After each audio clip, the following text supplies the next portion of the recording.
Os Paroleiros, todas as terças, quintas e sábados, uma nova roda de conversa bíblica e simples.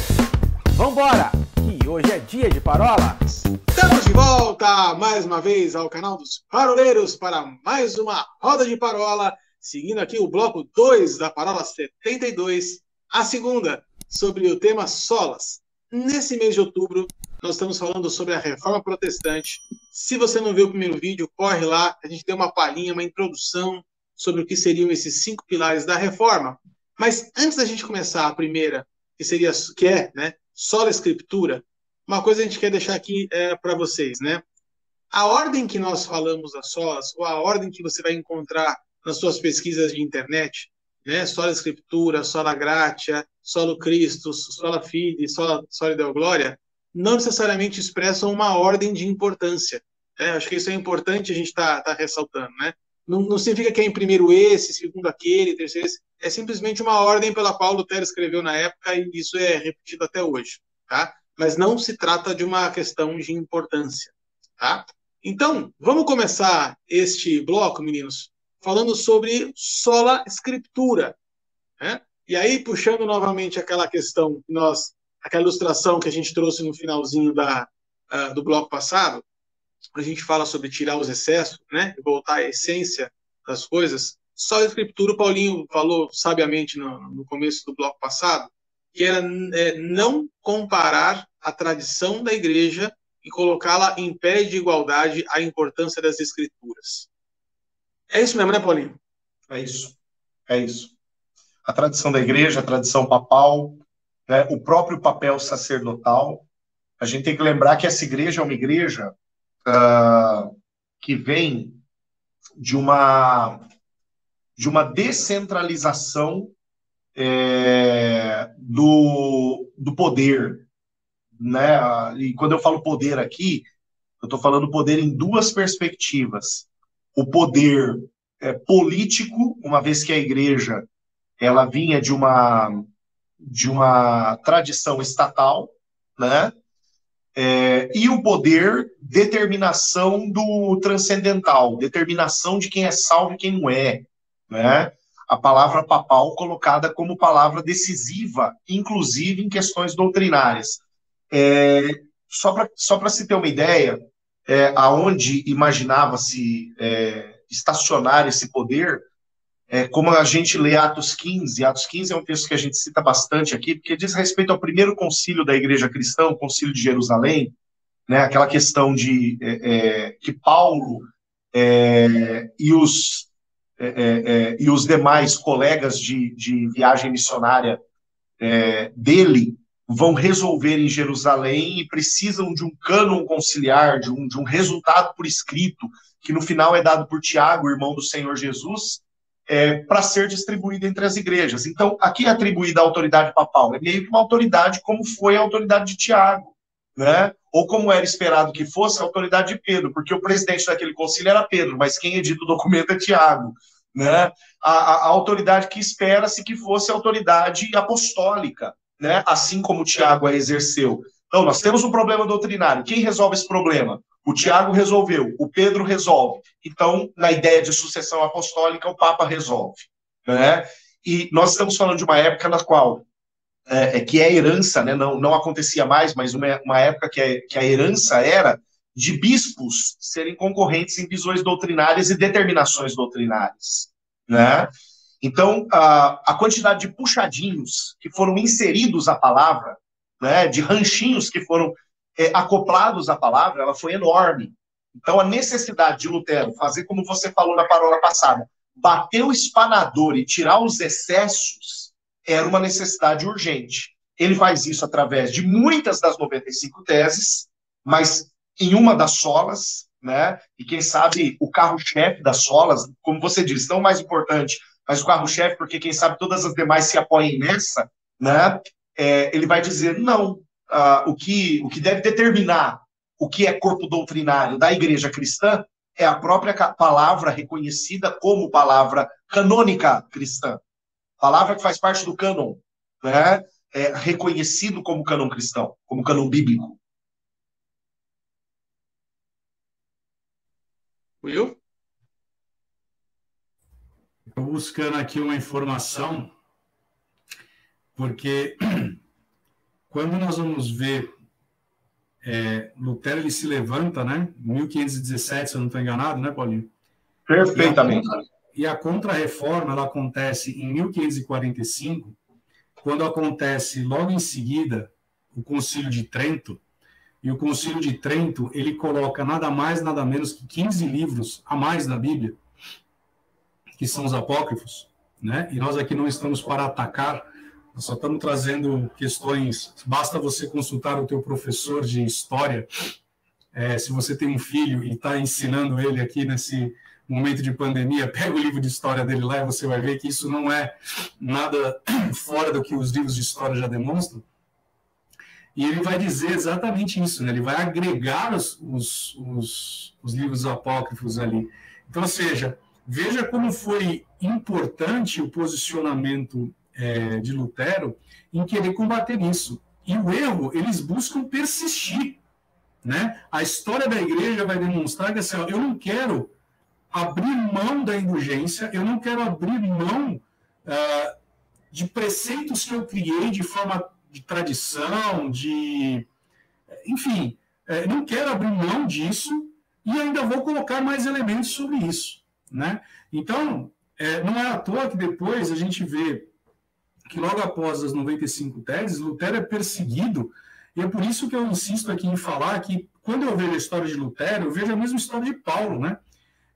Ele sendo perseguido. Vamos fazer um paralelo aqui. Paulo, ele perseguia a igreja, né? Tanto que quando ele cai do cavalo, né?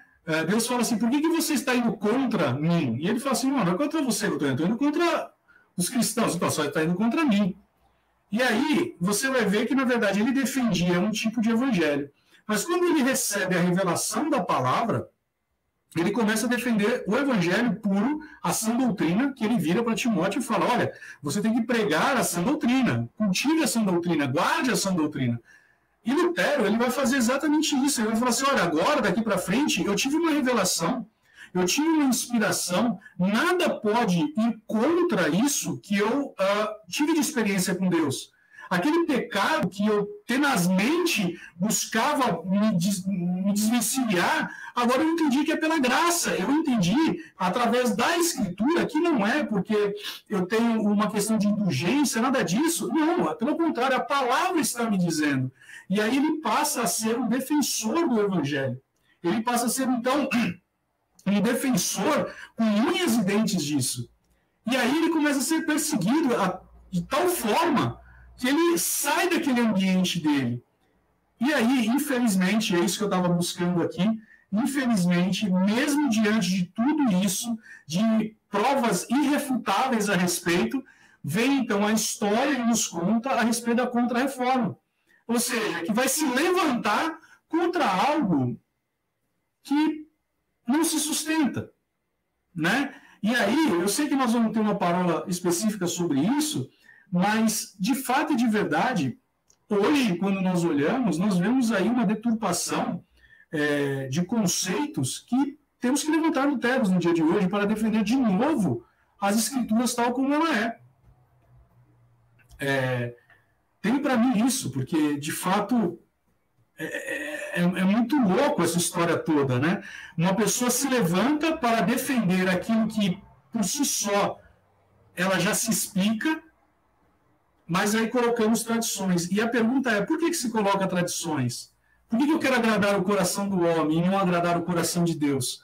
E aí é onde Lutero se levanta falando a respeito disso, né? Ô Will, e a base, né, quem sabe, para uma das bases mestras, né, para a ideia do Sola Escritura, você comentou lá no bloco anterior, que é o primeiro capítulo da carta de Paulo aos Gálatas, né? Quando Paulo, ali, a partir do verso 6, ele vai falar, olha, eu me admiro de vocês estarem migrando tão depressa para um outro evangelho, né? E aí ele vai falar, o qual, na verdade, não é outro, ou seja, o evangelho original está lá. Mas qual que é o problema? O problema são as inserções. Ele diz no versículo 7, ó, senão, alguns que perturbam e querem perverter o evangelho de Cristo. Então, as perversões, os puxadinhos, aquilo que o Arthur falou como excessos, né? O problema é exatamente o mesmo. É exatamente o mesmo que levou Lutero a voltar os seus olhos para a necessidade da Escritura ela se tornar suficiente. Por quê? Nós vivemos dias, e isso já era detectado lá na Reforma, mas eu julgo que hoje isso é muito importante. Inclusive, isso foi um tópico da mensagem que eu preguei domingo na minha igreja. Nós vivemos dias de um evangelho insuficiente. O evangelho não tem mais sido suficiente para que as pessoas optem por estar em Cristo. E quando eu falo as pessoas optem por estar em Cristo, eu não estou falando por processo de conversão de pessoas, não.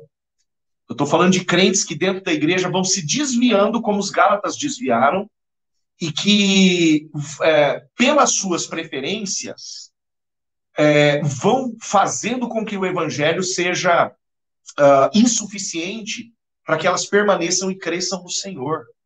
Porque a denúncia aos Gálatas era exatamente essa, de que o evangelho para eles agora estava sendo insuficiente e eles estavam caindo no conto desses perturbadores, estavam servindo a uma perturbação, não mais a palavra. A denúncia de Lutero é exatamente a mesma. Deixa eu fazer uma ponte com vocês aqui, meninos. Se tem uma coisa que esse Sola Escritura me chama muito a atenção, e foi algo que a gente não mencionou até agora, foi a democratização da Bíblia. Né? Lutero, logo depois da Reforma, ele foi responsável pela tradução da Bíblia em latim para o alemão, e assim a Bíblia começou a chegar na mão das pessoas. Até então, somente quem tinha acesso às Escrituras eram os sacerdotes. Então, esses sacerdotes eles tinham acesso à Bíblia, interpretavam conforme os seus interesses e passavam essas pregações, essas ministrações, essas homilias, como a gente quiser chamar aqui, para as pessoas. Né? Pior. Só um detalhezinho. Era em latim e só eles poderiam ler a tal ponto que era de forma tão sagrada que a pessoa, o sacerdote, ele lia de costas, em latim, para que as pessoas, ali quem sabe, pudessem interpretar por alguém. Né? E daí vem um outro dado importante da Reforma, que além das 95 teses, além dos 5 solas, existem os 39 artigos de religião de Lutero. E um desses 39 artigos de religião dizem, né, que a missa, a celebração, ela deveria ser celebrada em língua compreensível pelo povo. Né? Daí saem, inclusive, os 25 artigos de religião do metodismo histórico, cujo um deles é exatamente esse ipsis literis. Eu ia fazer uma observação, Arthur, acerca da tradução da Bíblia, mas eu vou deixar ela para depois. Tá, então só para concluir aqui o raciocínio. Então, olha só que coisa interessante, gente. Martinho Lutero, lá no século XVI, tornou a Bíblia acessível para todo mundo e disse assim, olha, é somente dentro das Escrituras que vocês vão realmente se encontrar e se relacionar com Deus. O tempo foi passando, os séculos se passaram, as décadas se passaram, chegamos aqui em 2020, e ora, qual é uma das nossas grandes discussões? As pessoas não querem ler a Bíblia mais. Exato. As pessoas não querem ter mais acesso a Bíblia. Sabe por quê? Porque é muito mais fácil a gente ir na igreja e só escutar o sermão de domingo. Porque o pastor já olhou, já leu, já orou, já interpretou, e agora eu sento no banco e simplesmente só escuto aquilo que ele tem para me dizer. De repente eu me vejo no século XVI de novo. Eu abro mão da intimidade que eu tenho com as Escrituras, né, da liberdade que eu tenho hoje de ter acesso direto, e novamente eu me coloco numa condição de somente ser um mero ouvinte ou um mero espectador. A Bíblia está diante de cada um de nós, todo mundo praticamente hoje pode ter acesso a uma Bíblia gratuitamente dentro do seu smartphone. Né? E a maioria das pessoas não faz uso disso.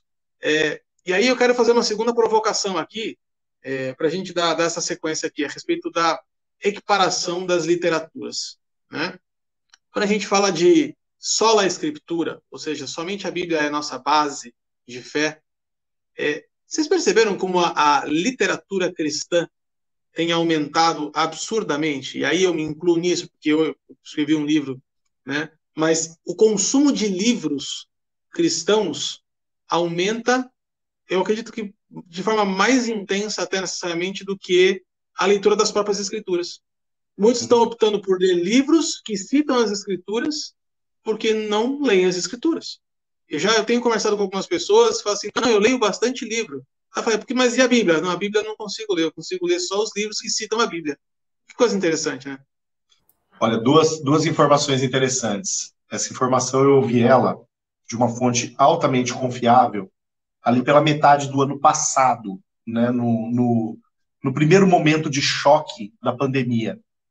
Em referência à oração, a busca nos mecanismos de busca da internet, a busca com maior número nos mecanismos de busca na internet era como orar. Né? E em referência à Bíblia, a busca com maior número nos mecanismos era como ler a Bíblia. Né? Isso pelo momento de desespero. O povo foi recorrer à oração e à Bíblia. Né? Qualquer semelhança com alguém que você conheça é mera coincidência, que vai atrás da Bíblia, da oração, quando está passando pelo perrengue. Né? Agora, de fato, Arthur, a displicência com o conhecimento das Escrituras é um negócio assustador. Né? Eu ia fazer uma observação quando o Ilcinho falou do Concílio de Trento. O Concílio de Trento ele foi um dos concílios que reafirmou a proeminência sacerdotal na interpretação das Escrituras. Ou seja, nenhum processo hermenêutico interpretativo da Bíblia poderia acontecer pelo laicato. Né? Tanto que é atribuído ao Concílio de Trento essa divisão de uma maneira muito clara, né, de leigos e clérigos. O que hoje, né, as próprias igrejas, na sua maioria protestantes, têm tentado quebrar essa distância, como se fossem ministros de escalão diferentes. São ministros com funções diferentes do corpo, né?